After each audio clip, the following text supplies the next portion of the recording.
السلام علیکم ورحمۃ اللہ وبرکاتہ نحمده ونصلی علی رسولہ الکریم اما بعد۔ آج کا سبق سن لیجئے۔ آج کے سبق کی سرخی ہے نماز سے دوستی کیجئے، پارٹ نمبر 35۔ یہ نماز کا مضمون چل رہا ہے۔ ملا جیون رحمت اللہ علیہ تھے، بہت اچھی نماز پڑھتے تھے وہ۔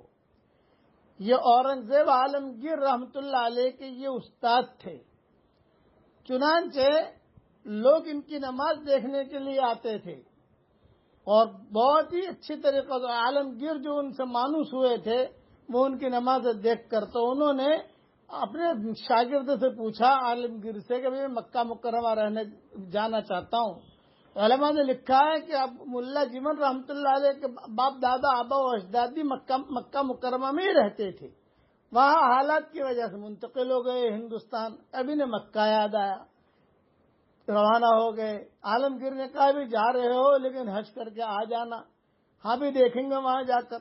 جب مکہ مکرمہ ملا جیون رحمت اللہ علیہ پہنچے تو وہاں بات مشہور ہو گئی، ہندوستان کا ایک علم کا خزانہ آیا ہے، ہندوستان کا بہت بڑا عالم آیا ہے۔ لوگ جو اچھا وہاں پر بھی اچھی نماز پڑھتے تھے وہ۔ ہمیشہ یاد رکھنا، جتنی اچھی نماز ہوگی اتنی ہی اچھی سیرت ہوگی، اتنے اس کے اخلاق اچھے ہوں گے۔ ہیرا پھیری والی نماز نہیں تھی۔ وہاں کے بڑے بڑے علماء مکہ مکرمہ میں دیکھا، بادشاہ دیکھنے کے لیے آ گئے۔ اس دور کا جو تھا بادشاہ نے کہا کہ اب کہاں ہندوستان جاؤ گے، تم یہی رہو۔ مکہ مکرمہ میں دو بڑے عہدے شمار ہوتے تھے، ایک تو حرم شریف کا کوئی امام بن جائے اور ایک مکہ مکرمہ میں کوئی قاضی بن جائے۔ اس سے بڑا عہدہ کوئی نہیں ہوتا تھا۔ بادشاہ نے کہا دونوں عہدے میں تمہیں دیتا ہوں، حرم شریف کی امامت بھی، کعبے میں تم نماز بھی پڑھاؤ اور جو یہاں کے قاضی بھی بنو تم۔ چنانچہ انہوں نے یہ طے کر لیا کہ اب ہندوستان جانا نہیں ہے، یہی رہنا ہے مکہ مکرمہ میں۔ یہاں سے اورنگزیب جو ہے برابر خطوط بھیجتے تھے، بھئی یہاں آ جاؤ آ جاؤ آ جاؤ، لیکن وہ کہتے تھے کہاں آنا ہندوستان میں، بنیوں کی زمین میں کہاں آنا، اللہ نے مجھے نبیوں کی زمین میں بھیجا ہے، میں یہی رہوں گا یہی مروں گا۔ چنانچہ عالمگیر رحمت اللہ علیہ نے 300 فوجی بھیجے حج کی نیت سے، بھئی حج تم جاؤ، بتانا بس ہم فوجی ہیں، لیکن حاجی لوگ جیسے جاتے ہیں، اور کہا کسی طریقے سے بھی انہیں لاؤ یہاں۔ اس آدمی کے یہاں جانے سے دین پر اثر پڑ رہا ہے، وہ آدمی چلا تو گیا مکہ لیکن ہمارے یہاں اثر پڑ رہا ہے۔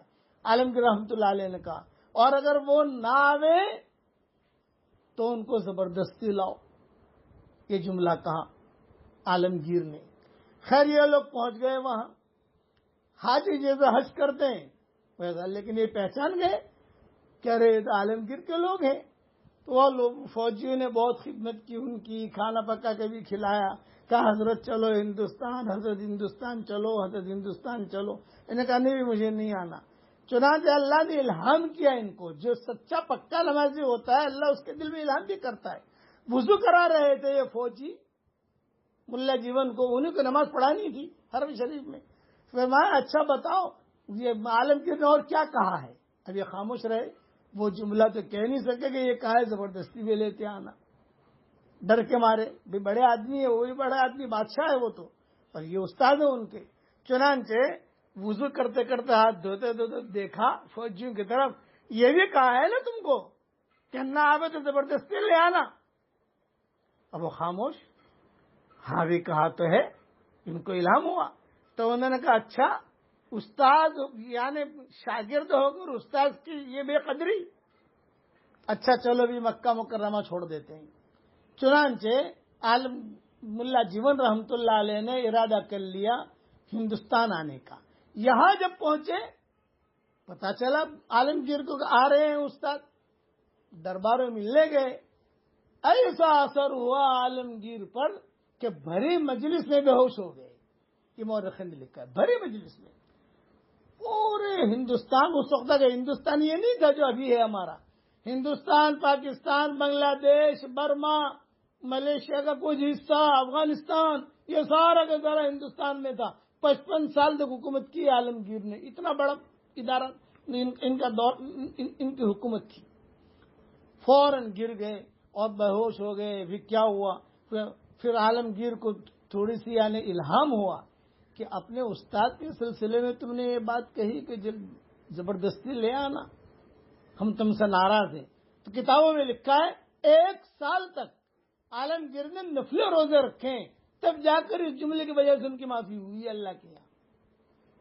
میں نماز کو سنا رہا تھا، نماز ایسی تھی کہ یہاں آتے ہی جو حالت تھے ملک پر، بس ان کی نماز کی وجہ سے وہ لوگ نماز دیکھنے کے لیے آتے تھے. ملا جمن رحمت اللہ علیہ کی بڑے قصے ہیں ان کے. انہوں نے نور الانوار کی شرح بھی لکھی ہے ملا جمن رحمت اللہ علیہ نے.